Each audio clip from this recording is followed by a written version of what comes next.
আজকে আমরা আলোচনা করব হট ওয়াটার ব্যাগ এবং আইস প্যাক নিয়ে। এগুলো কি এবং কোন কোন ক্ষেত্রে এগুলো ব্যবহার করা হয়, কোন কোন ক্ষেত্রে ব্যবহার করলে এগুলোর আমরা উপকার পেয়ে থাকি, কাদের কাদের ক্ষেত্রে এগুলো ব্যবহার করা যায় না এবং কিভাবে ব্যবহার করতে হয়, ব্যবহারের সঠিক নিয়ম। নমস্কার, আমি রাজি, মা পাঁচ টেক কেয়ারের পক্ষ থেকে আপনাদের সকলকে জানাই স্বাগত। প্রথমেই আমরা জেনে নিই এই যে হট ওয়াটার ব্যাগ এটা কোন কোন ক্ষেত্রে ব্যবহার করা হয়ে থাকে।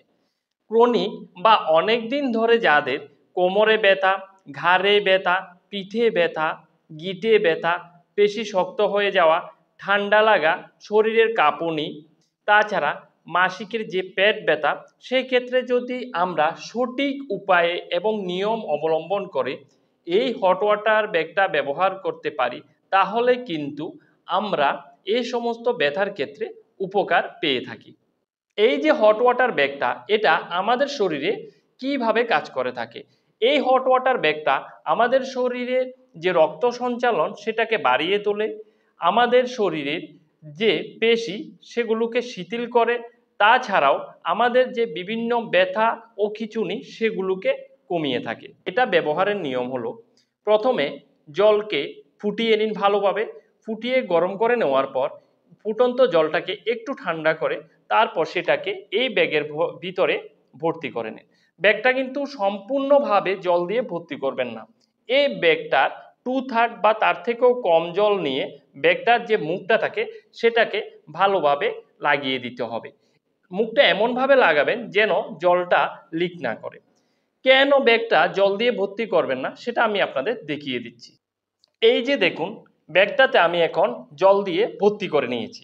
এইভাবে যদি আপনারা জল দিয়ে ভর্তি করে নিন তাহলে কিন্তু ব্যাগটা সঠিক উপায়ে দেওয়া যাবে না।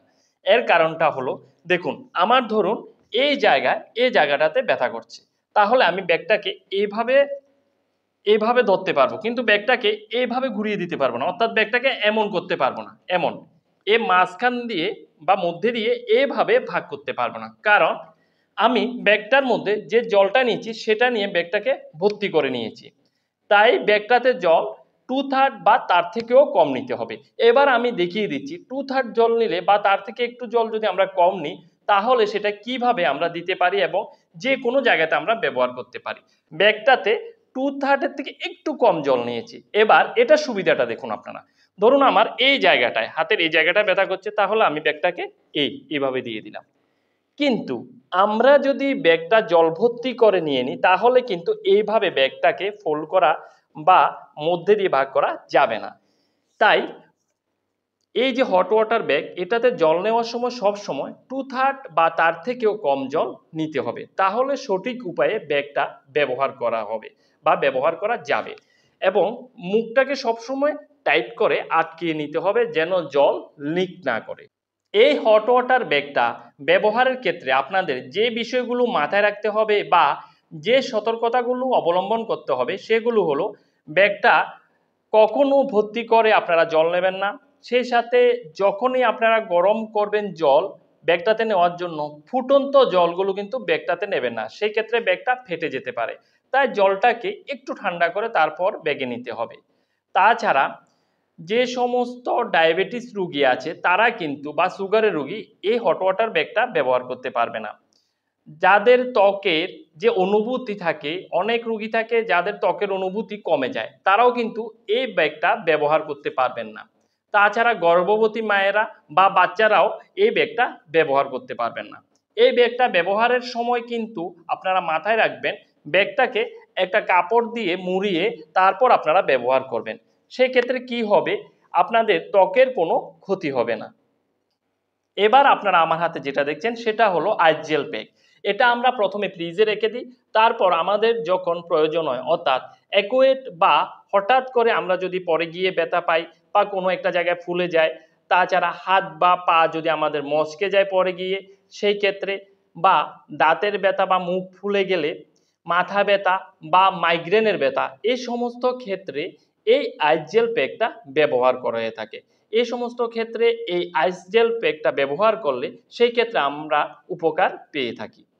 এই আইস জেল প্যাকটা কিভাবে আমাদের উপকারে আসে? এই আইস জেল প্যাকটা আমাদের শরীরে যে ফোলাভাব থাকে, হঠাৎ বা ইকুয়েট কিছু হয়ে গেলে, যখন আমাদের শরীরে একটা ফোলাভাব হয়ে যায় সাথে সাথে, সেই ক্ষেত্রে সেই ফোলাটা কমাতে এই আইস জেল প্যাকটা আমাদের উপকারে আসে। তাছাড়া আমাদের শরীরের ব্যথা ও প্রদাহ কমায় এবং রক্তপাত বন্ধ করতে সাহায্য করে থাকে। এই আইস প্যাকটা ব্যবহারের নিয়ম হলো, এটা যখনই আপনারা ব্যবহার করবেন সে সময় পাতলা একটা পরিষ্কার কাপড় দিয়ে আপনারা এটার উপরে মুড়িয়ে দিয়ে তারপর এটাকে ব্যবহার করবেন। দিনে 2 থেকে 3 বার ব্যবহার করতে পারবেন বা প্রয়োজনে 4 বার আপনারা এটাকে ব্যবহার করতে পারেন। 5 থেকে 10 মিনিট বা 15 মিনিট পর্যন্ত একবারে এটাকে আপনারা ব্যবহার করতে পারেন। যদি সেক্ষেত্রে কারো সমস্যা হয় সেক্ষেত্রে সময়টা একটু এদিক ওদিক হতে পারে। এই আইস প্যাক জেল ব্যবহারের ক্ষেত্রে আপনাদের কিছু সতর্কতা অবলম্বন করতে হবে। সেগুলো হলো, এই আইস প্যাক জেলটা সরাসরি ত্বকে লাগানো যাবে না। এটা কাপড় দিয়ে মুড়িয়ে তারপর লাগাতে হবে।